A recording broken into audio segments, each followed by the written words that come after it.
We return now to our other top story, the president's decision to withdraw American forces from Syria. As John Yang reports, it came as an unwelcome surprise to U.S. allies and to many in both political parties on Capitol Hill. Throughout the year, President Trump has promised a change in Syria strategy. And by the way, we're knocking the hell out of ISIS. We'll be coming out of Syria like very soon. Today, it appeared soon could be here. First, a tweet. "We have defeated ISIS in Syria, my only reason for being there." Then a White House statement. "We have started returning troops home as we transition to the next phase of this campaign." But the shift appears at odds with many of his top aides.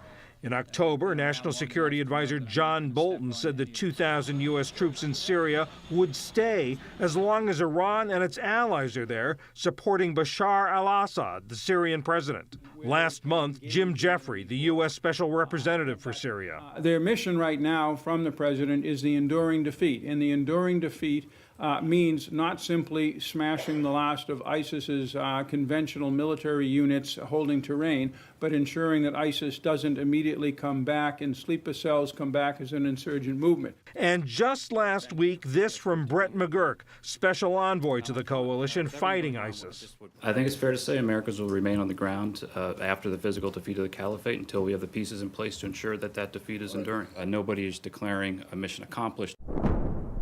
The U.S.-led campaign against ISIS began in 2014 with limited airstrikes. While ISIS fighters have been cleared from most population centers, an estimated 10 to 15,000 remain in the countryside. Most of the American troops are deployed in northern Syria, working with Kurdish forces. Thousands of other Islamist militants, in addition to the last of the anti-Assad rebels, are in the northwestern corner of the country. Pro-government forces have regained central and southern Syria. The remaining ISIS pockets are near the Syrian-Iraq border. Some of the president's own parties say U.S. withdrawal could give ISIS new life. South Carolina Senator Lindsey Graham. If we do, in fact, withdraw, the biggest winners are going to be Iran, ISIS, Assad. Biggest losers are going to be, I think, the people of Syria, potentially America if ISIS comes back and projects force again, and our allies. At least one Republican, Kentucky Senator Rand Paul, backed Mr. Trump.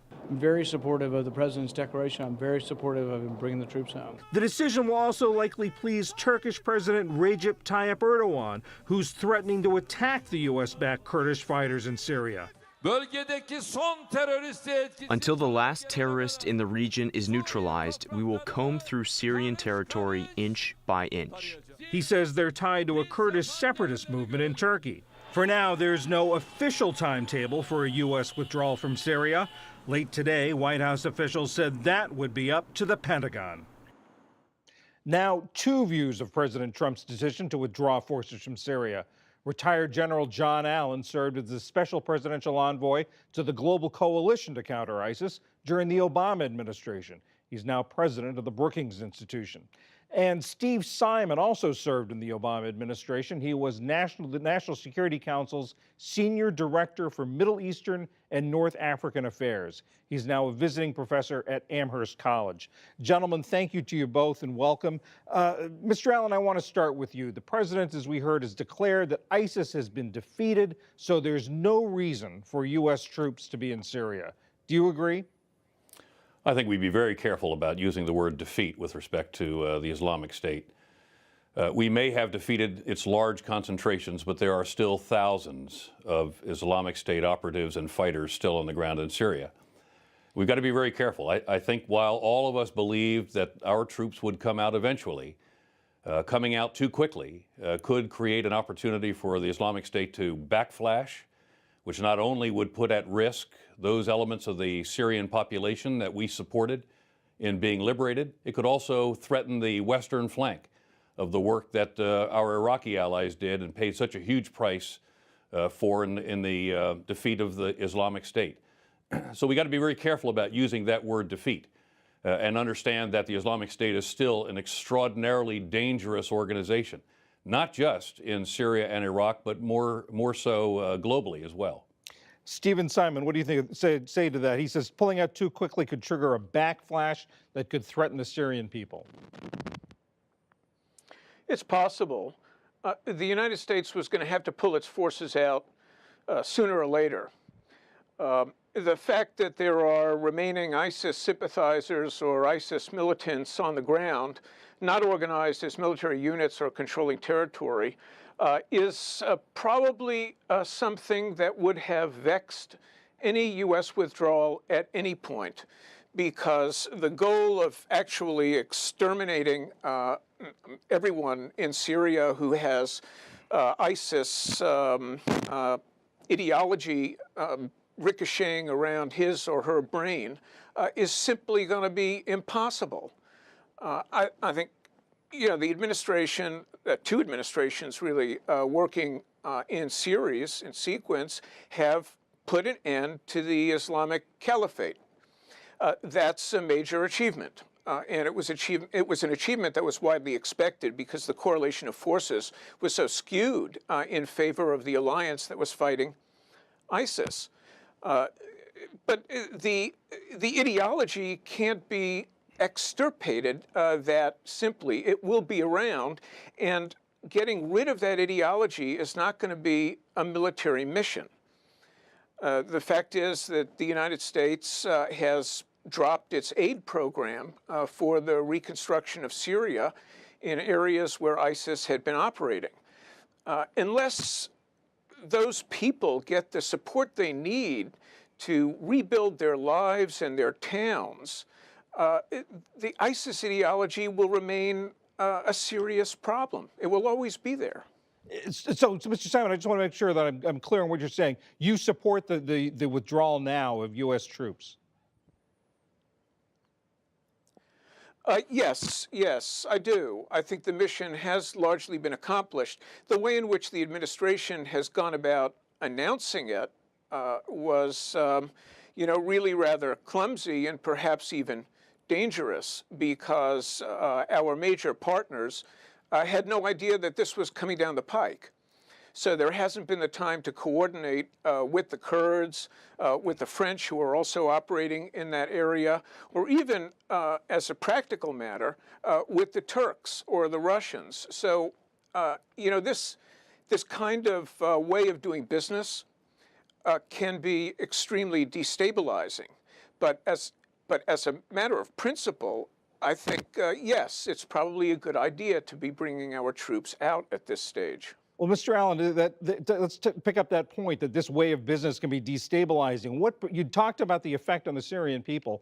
What's the effect, or could be the effect on the Kurdish people in particular? All of us believed that those troops would have to go home at some point.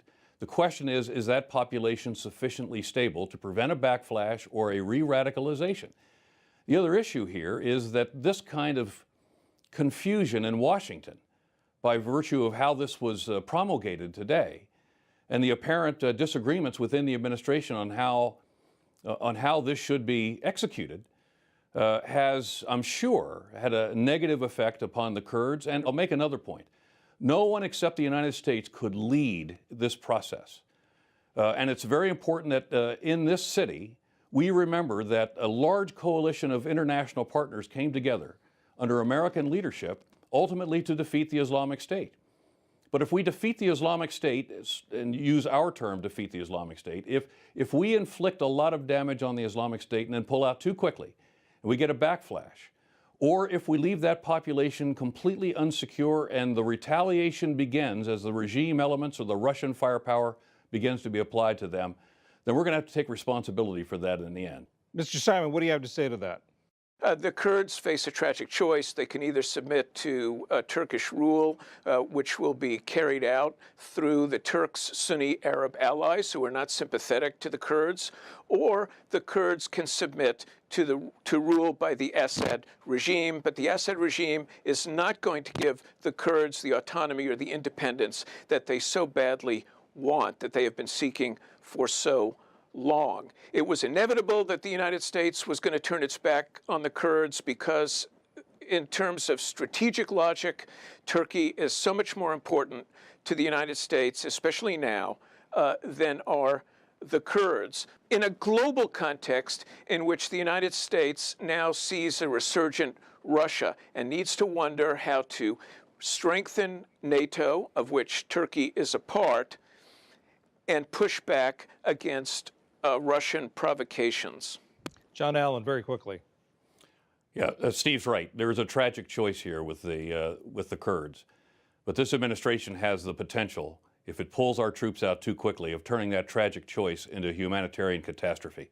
And we should not do that. We need to come out on a timeline, ultimately, that both protects that population and does a very clear incremental handover in such a way that we don't put our allies in northern Syria at risk to retaliation and retribution in the aftermath.